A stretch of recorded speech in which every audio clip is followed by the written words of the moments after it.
சுவிசேஷம். இந்த நாளுக்குரிய தேவ வார்த்தை.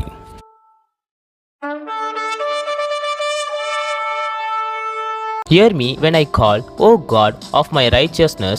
Thou hast enlarged me when I was in distress. Have mercy upon me and hear my prayer. Psalms 4:1. నా నీతికి ఆధారమగు దేవా, నేను మొర్రపెట్టినప్పుడు నాకుత్తరమిమ్ము. ఇరుకులో నాకు విశాలత కలుగు చేసిన వాడవు నీవే. నన్ను కరుణించి నా ప్రార్థనను అంగీకరించుము.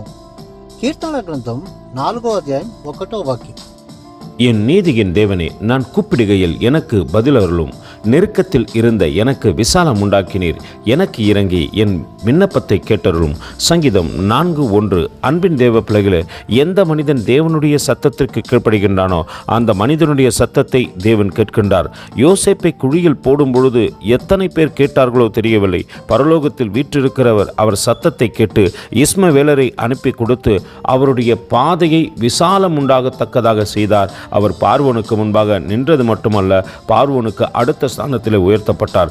நாமும் தேவனுடைய சத்தத்திற்கு கீழ்ப்படிந்து தேவனுடைய சித்தத்தை செய்வோமானால் விசாலம் உண்டாக்குவார். கர்த்தர் உங்களை ஆசீர்வதிப்பாராக. ஆமென். எங்களோடு கூட இணைந்து ஊழியம் செய்ய விரும்பினால் இந்த வார்த்தைகளை மற்றவர்களுக்கும் பகிர்ந்து கொடுங்கள். இது ராஜ்யத்தின் சுவிசேஷம். Thank you for watching. God bless you.